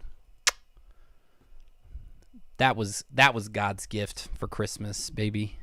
Can you say more about the lemons and panic attacks? Yes. So, baloney, don't chew the camera. So, this is not something that I came up with. This is a therapy skill that, like, really primarily comes from DBT, which is one of the most evidence-based therapy modalities. And there's a lot of research behind the power of using your senses for like panic attacks and anxiety and dissociation. And so I like to use really powerful things if people are feeling like they're stuck in a panic attack or they're stuck in a dissociative episode, because What's up, Beanie? If we have a really powerful sensation, rip Sandra Day O'Connor too. Was that our rule of 3? Probably. Because it was the Pogues lead singer too. Rip. And Matthew Perry. If you have something super strong, it can snap you out of it. So like I tell my clients to use super sour candy, because if you're having a panic attack and you grab like one of those warheads, it's like damn near impossible to continue having a panic attack with a warhead in your mouth. Like, it will take some serious effort. So basically the idea is it's just something that's strong enough to kind of snap you back into the present. And it works really well for panic attacks. Cold temperature stuff does similar things, like cold showers, splashing water on your face or the back of your neck. We often neglect the power of the senses when it comes to like body regulation. And so anything that is like jolting. So like I have clients who in the past who have responded really well to like pickles. So if they're anxious, they'll eat pickles because they're tart. Love pickles. Sour candy is another good one. Lemon oil. I have a lot of clients who respond really well to like scents. And so they just carry like lemon oil in their purse. And if they're getting, like overstimulated, or if they're getting like super anxious, they'll just like sniff the lemon oil. Another really effective way to do it. So it kind of they're just like some different ways to manage a panic attack or try to stop it before it starts or when you're in it. And nothing works 100% for everyone. But those are just kind of some of my tried and true. Ice is a really good one too. Yeah, warheads are like, if you can tolerate sour candy, pop a warhead during a panic attack. Those things are like freaking miracles. Pop a warhead. It sounds. I literally have them in my office. Like and I don't even see clients in person anymore because it comes up so often and it's so effective. A frozen orange in my freezer. I feel like a frozen orange would be a last ditch effort as a defense against a burglar. Do you eat a frozen orange? I mean, maybe you want to freeze a grapefruit. That would be a better weapon. Ice pack to the neck sets off the dive reflex. There you go. Yeah. We love that. Yeah, polyvagal things, sensory input.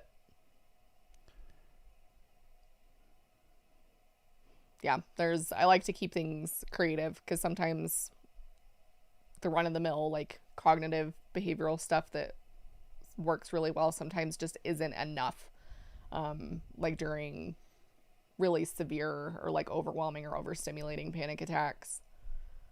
Having a war in your head, pop a warhead. That's how they need a nice little ad campaign on that. Or I have like, if you don't like candy, lemons is a good alternative. Like just having a lemon. Maybe put a frozen orange in a smoothie. Okay, I never said I was smart, guys. No grapefruit. Chill. The grapefruit method. Haven't seen warheads in years. You can get them on Amazon. You can get them anywhere, I think. Easier to find those than a big ass bag of Smarties. Yeah. So there's that, you know. Jordan, I heard someone say they woke up into a panic attack. Is that possible? Grapefruits are a no-go for people taking ADHD meds. What's that about? Grapefruit interacts, there's something with grapefruit that interacts with SSRIs, and I didn't know ADHD meds, but apparently ADHD meds too. Oh, that's good. I think nobody told me that. I don't There's- really care about grapefruit, but I want to say it does something with birth control too, but maybe I'm thinking of St. John's wort. But yeah, I didn't know it could do. Oh yeah, birth control. So I'm not crazy. Rebecca, to answer your question, yes, you can. It's not. I mean, it's not impossible to wake up in a panic attack, especially like if your brain is carrying over from a nightmare. Pez candies. Jordan. Oh, Pez. I love Pez. Is a fucking fiend for love Pez Pez. candies. It's the vitamin C. Is Grapefruit makes you absorb grapefruit your that meds much faster. more than in like oranges?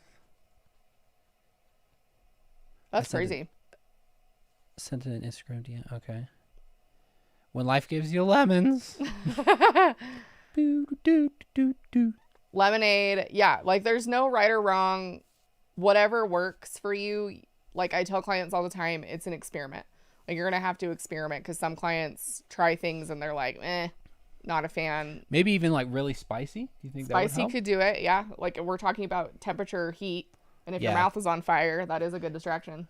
Yeah, like discomfort in your body or just jarring. Jarring. guess. Yeah. Yeah. I don't like discomfort. It's kind of like a harm reduction approach. Like if we're talking about like reducing like cutting behaviors or self-harm, like holding on to ice can burn.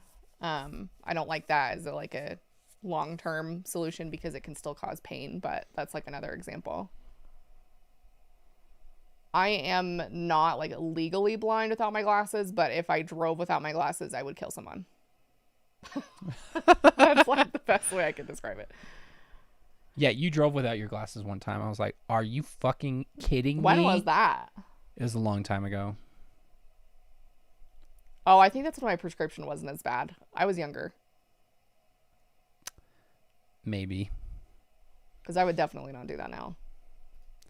Jordan just doesn't drive now. No, So. I don't. There's that. She doesn't need to.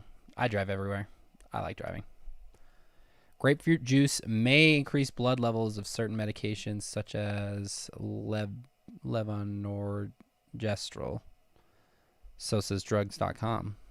Best resource. Drugs.com. It sounds like a really disappointing website. Not what I was expecting at all. 0 out of 10. I think somebody said it above, but best resource is if you're concerned to talk to your pharmacist. They would know for sure. You don't even have to call your doctor. Not that I'm eating grapefruit a lot. I don't really care for grapefruit.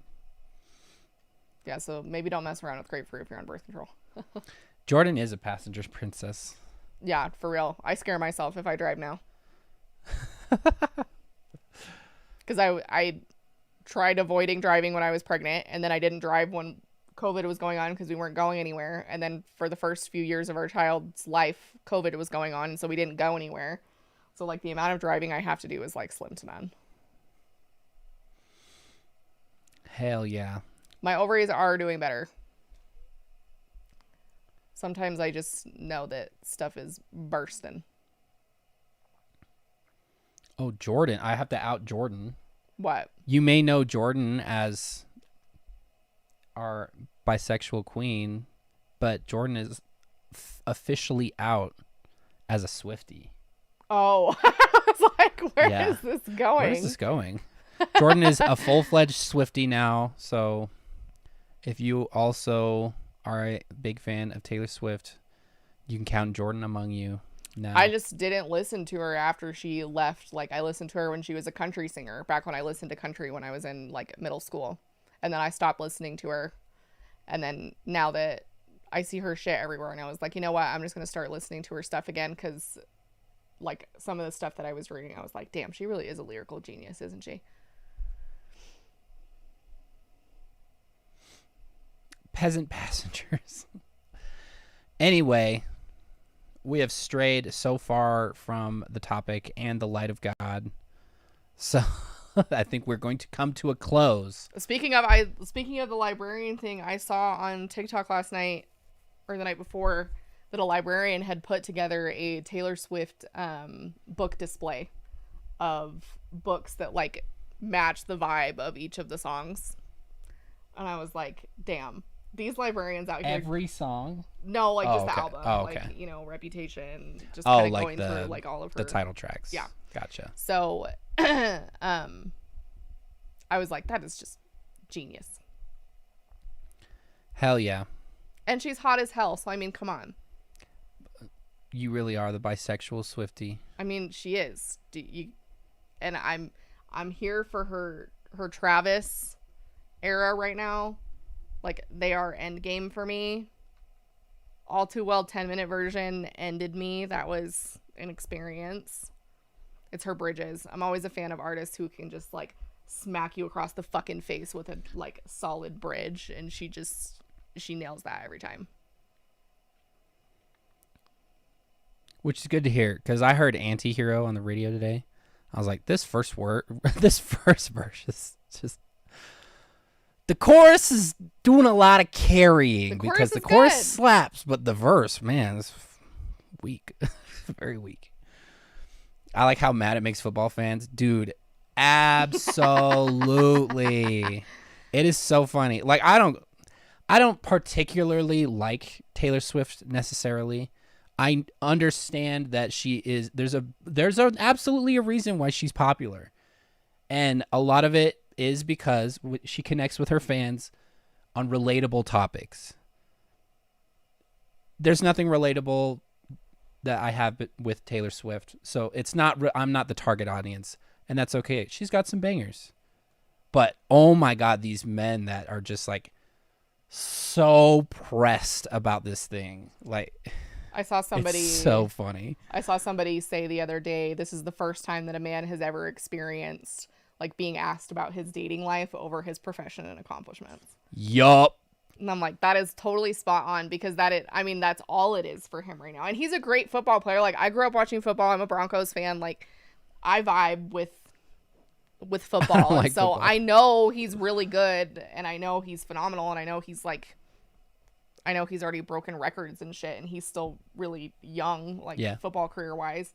And so it's like, he is a phenomenal player. And so for all of his stuff right now to be overshadowed by Taylor is just kind of ironic, because men don't have that experience, generally speaking. No, it's... Yeah, to have that feminist icon, to have that sort of role reversal. Yeah, the only personal beef that I have with Taylor Swift, and it's not a Taylor Swift exclusive thing, is because of artists like Taylor Swift that press an incredible amount of records.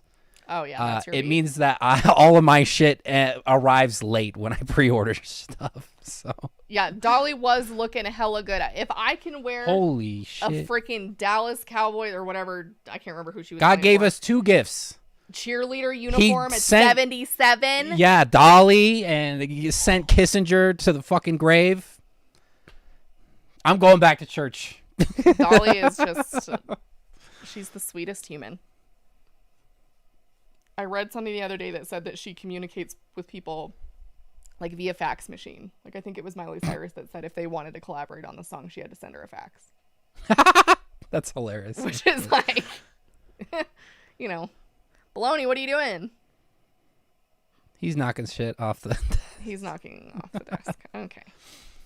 It's not necessarily that there's I guess technically it is a shortage because of demand being so high and production being bottlenecked. Yeah.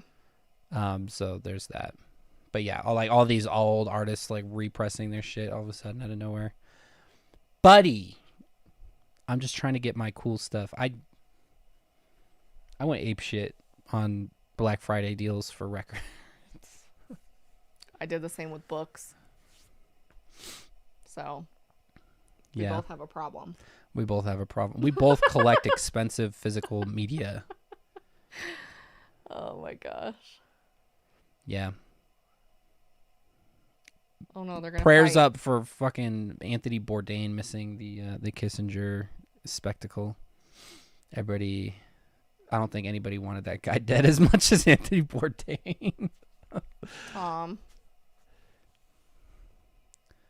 Yeah, these I need to go upstairs and feed these guys. I fed them late this morning, but they're reaching their limit. They're gonna revolt. They're gonna start, yeah.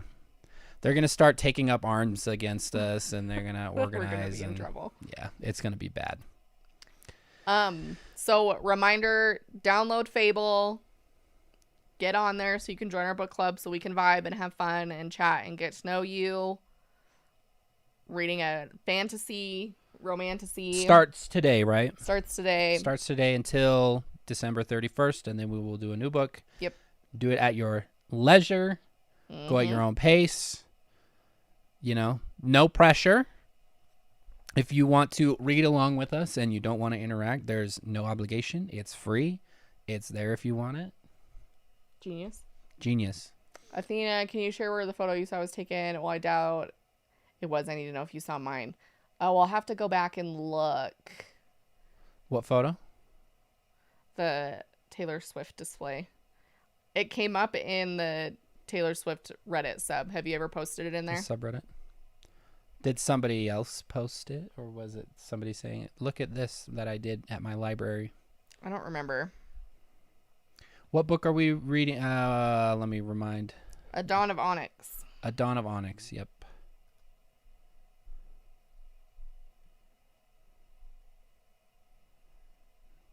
Shit, I closed it. I don't want to bring it back up.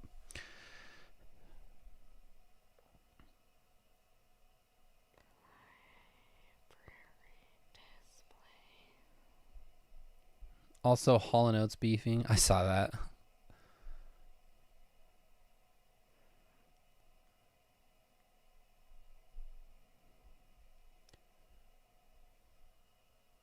Jordan's looking. While we're waiting for Jordan to look, A Dawn of Phonics. A Dawn of Phonics. What do we hit the Gwitty on Henry Kissinger's grave? If you have the opportunity, send pictures to me if you do. I would appreciate it. No, I have not, but I made a display at work and several peeps took pictures of it. We would love to see it. Yeah, send it If you're in the Discord, throw it. There's a book or a pop culture chat still, right? I don't know. There's probably a channel that is appropriate, and Oh, it was on tag Jordan, TikTok put it in there. that I saw it. Oh, there you go. And she printed off labels for each of the eras. Oh, nice. Nice. I'll copy the link and put it in chat so people can see it. We still have a book channel. Yeah, if you hop into the Discord, I we guess have a book that channel. counts for books. Baloney, Yeah. can you not? I wish you guys could see. He's chasing the mouse on the screen. Chasing the cursor. Least favorite color for your kitchen walls? Yellow. McKay's parents had yellow in their kitchen for a long time. Yeah, it was bad. Okay, Elizabeth, we are also going to sign off. I'm committing to it because these cats are driving me nuts. This dude is going to knock the fucking monitor off of the desk. So anyway, Hit the like button. Hit the like button. Check out the book club. You can go there. You can You can get a synopsis of the book if you want to check it out and see what it's about. If it's not for you, that's all right. We'll do another thing next month. But we love you. And we'll see you soon. See you How does Tuesday. that sound? See you all soon. Bye. Bye.